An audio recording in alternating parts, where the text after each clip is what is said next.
తిరుమలలో టీటీడీ ప్రక్షాళన దిశగా ఏపీ ప్రభుత్వం అడుగులు వేస్తోంది.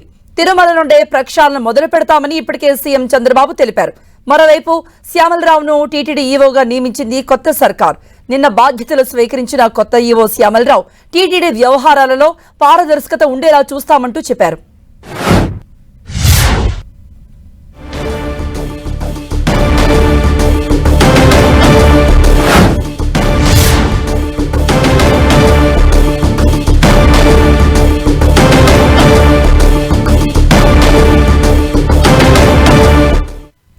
టీటీడీ అన్ని శాఖల్ని రివ్యూ చేసి అవసరమైన చర్యలు చేపడతామని టీటీడీ ఈవో శ్యామలరావు తెలిపారు.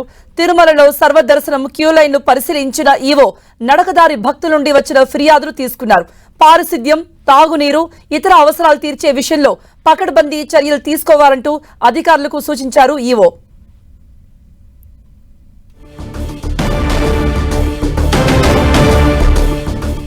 తిరుమల నుండే ప్రక్షాళన మొదలు పెడతాం, పాలనలో ఒక కొత్తదనాన్ని చూపిస్తామంటూ ఏపీ సీఎం చంద్రబాబు నాయుడు ఇప్పటికే స్పష్టం చేశారు. ఈ మేరకు అన్ని చర్యలు తీసుకుంటామంటున్నారు. నిన్న టీటీడీ కొత్త ఈవోగా శ్యామలరావు బాధ్యతలు తీసుకున్నారు. తిరుమల నుండి అన్ని కూడా భక్తులకి సౌకర్యాలు మెరుగుపరిచే విధంగా, దర్శనం విషయంలో కూడా వాళ్ళు ఎక్కువగా వేచి ఉండే పరిస్థితి లేకుండా అన్నీ కూడా ప్రక్షాళన చేస్తాము. పారదర్శకంగా టీటీడీ వ్యవహారాలు ఇక మీదట ఉండేలా చూస్తామంటూ నూతన ఈవో భరోసా ఇచ్చారు. భక్తులకు ఇబ్బందులు కలగకుండా అన్ని చర్యలు తీసుకుంటామంటున్నారు టీటీడీ ఈవో. టీటీడీలో ప్రక్షాళన దిశగా ఏపీ ప్రభుత్వం అడుగులు వేస్తోంది. టీటీడీ వ్యవహారాలలో ఎటువంటి అవకతవకలు జరగకుండా పారదర్శకత ఉండేలా ప్రజలందరికీ, భక్తులందరికీ టీటీడీలో ఏం జరుగుతుంది, తిరుమలలో అన్నీ కూడా తెలిసేలాగానే అన్నీ చేస్తామంటూ ఈవో ఇప్పటికే స్పష్టం చేశారు. దీనిపై మరిన్ని అప్డేట్స్ ఇవ్వడానికి లైవ్ లో జాయిన్ అవుతున్నారు మా ప్రతినిధి శ్రీనివాస్. కృపా, తిరుమల తిరుపతి దేవస్థానం ప్రక్షాళనకు రాష్ట్ర ప్రభుత్వము నడుం బిగించిందని చెప్పుకోవచ్చు. చంద్రబాబు నాయుడు సీఎంగా ప్రమాణ స్వీకారం చేసిన వెంటనే తిరుమలకు రావడం జరిగింది. తిరుమలలో ఆయన మీడియాతో కూడా మాట్లాడారు. ఈ సందర్భంగా రాష్ట్రంలో ప్రక్షాళన అనేది తిరుమల తిరుపతి దేవస్థానము అది తిరుమల నుంచే ప్రారంభిస్తామని ఆయన గట్టిగా చెప్పారు. ఆ తర్వాత జరిగిన పరిణామాలన్నీ మనం చూసాము. అక్కడ ఉన్న ఈవో ధర్మారెడ్డిని కూడా వెంటనే లీవ్ మీద పంపించారు. ఆ తర్వాత ఇక్కడున్న ఒక శ్యామలరావు అని సీనియర్ ఐఏఎస్ అధికారిని టీటీడీ ఈవోగా నియమించారు. ఆయన కూడా నిన్న ఈవోగా తిరుమలలో ఉద్యోగ బాధ్యతలు స్వీకరించారు. ఆ తర్వాత వెంటనే మీడియాతో కూడా మాట్లాడారు.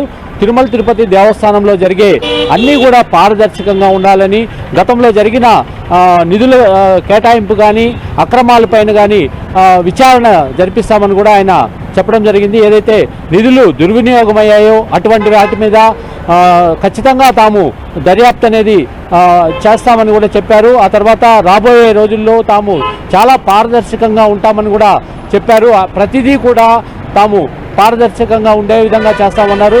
ముఖ్యంగా తిరుమల తిరుపతి దేవస్థానంలో కొనుగోళ్లు అధికంగా ఉంటాయి. అంటే ప్రసాదాలకు సంబంధించి చాలా వరకు కొనుగోలు చేస్తుంటారు. బియ్యం కానీ, పప్పు కానీ, ఇటువంటివి బెల్లం, చక్కెర, యాలకులు, ఈ రకంగా చాలా వరకు జీడిపప్పు, ఇవన్నీ కూడా కోట్లాది రూపాయల్లో కొనుగోలు చేస్తుంటారు.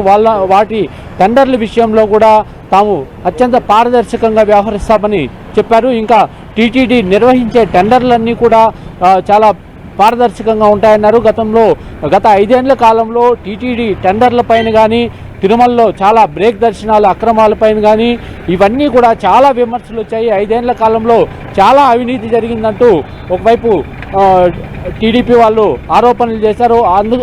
అందుకు సంబంధించే రానున్న రోజుల్లో వీటి మీదంతా విచారణ జరిపించి తాము కఠిన చర్యలు తీసుకుంటామని కూడా వాళ్ళు హెచ్చరించడం జరిగింది. ఆ మేరకు తిరుమల తిరుపతి దేవస్థానంలో ఆ రకంగా ఒక కార్యక్రమాలు అయితే జరుగుతాయని మనకు ఈవో నిన్న స్పష్టం చేశారు. కృప, శ్రీనివాస్, తిరుమలలో భక్తుల రద్దీ ఎలా ఉంది? అలాగే నూతన ఈవో భక్తులకు ఎటువంటి భరోసానిచ్చారు? అంటే దర్శనం విషయంలో కానీ లేకపోతే సౌకర్యాల విషయంలో ప్రస్తుతం అయితే రద్దీ ఎలా ఉంది? తిరుమలలో ఈరోజు కూడా సోమవారం కూడా రద్దీ కొనసాగుతుంది. మనము అలిపిరి దగ్గర ఉన్నాము. ఇక్కడ పరిస్థితి చూసినట్లయితే భక్తుల రద్దీ అనేది ఇవాళ సెలవు దినం కావడంతో ఇక్కడ రద్దీ కొనసాగుతోంది. మరోవైపు నిన్నటి రోజున దాదాపుగా 70,000 మంది స్వామివారిని దర్శించుకున్నారు. ఈరోజు కూడా వైకుంఠం క్యూ కాంప్లెక్స్లోని అన్ని కంపార్ట్మెంట్లు నిండిపోయి క్యూ లైన్లు వెలుపలుకున్నాయి. ఈరోజు కూడా మరో 80,000 మంది వరకు స్వామివారిని దర్శించుకునే అవకాశం ఉంది. మొత్తం మీద స్వామివారి దర్శనానికి 20 నుండి 24 గంటలు సమయం పడుతుంది. అందుకు సంబంధించి ఏర్పాట్లు చేయడంలో కూడా టీటీడీ అధికారులు నిమగ్నమయ్యారు. అంటే భక్తులకు క్యూ లైన్లో వేచి ఉండే భక్తులకు ఎటువంటి ఇబ్బందులు లేకుండా చర్యలు తీసుకోవడానికైతే ఇక్కడ అందరూ అధికారులు అయితే సిద్ధంగా ఉన్నారు. కృప ఈవో ఏం చెప్పారు? నూతన ఈవో ఏం చెప్పారు శ్రీనివాస్? భక్తుల సౌకర్యాల గురించి కానీ దర్శన టికెట్ల విషయంలో కానీ ఎటువంటి ఇబ్బందులు కలగకుండా ఎటువంటి భరోసాలు ఇస్తున్నారు నూతన ఈవో?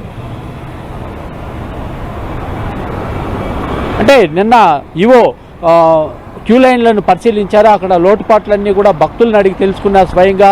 కొన్ని ప్రాంతాల్లో భక్తులకు అక్కడ ముఖ్యంగా వాటర్ సప్లై కావట్లేదని, మంచి నాణ్యతగా లేదని, మరోవైపు అన్నప్రసాదాలు కూడా అందడం లేదని ఫిర్యాదులు చేశారు. మరోవైపు తిరుమలకు నడిచి వచ్చే భక్తులకు ముఖ్యంగా టోకన్లు ఇవ్వడం లేదు, దివ్యదర్శనం టోకన్లు. తాము తిరుమలకు నడిచి వచ్చినా మళ్ళీ ఈ క్యూ లైన్లు వెంట దాదాపుగా కిలోమీటర్ల మేర తిరగాల్సి ఉంటుందని వాళ్ళు ఫిర్యాదులు చేశారు. దీంతో ఆయన కింది స్థాయి అధికారులను అసలు ఎటువంటి పరిస్థితులు ఉన్నాయో అడిగి తెలుసుకొని మార్పులు చేర్పులు చేస్తానని కూడా ఈవో శ్యామలరావు భక్తులకు తెలియజేశారు.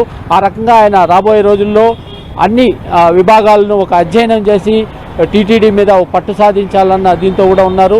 మొత్తం మీద రానున్న రోజుల్లో పలు మార్పులు అయితే టీటీడీలో వచ్చే అవకాశం ఉంది. కృప శ్రీనివాస్, నిన్నైతే ఎండవేయడమే ఎక్కువగానే ఉంది అని చెప్పారు.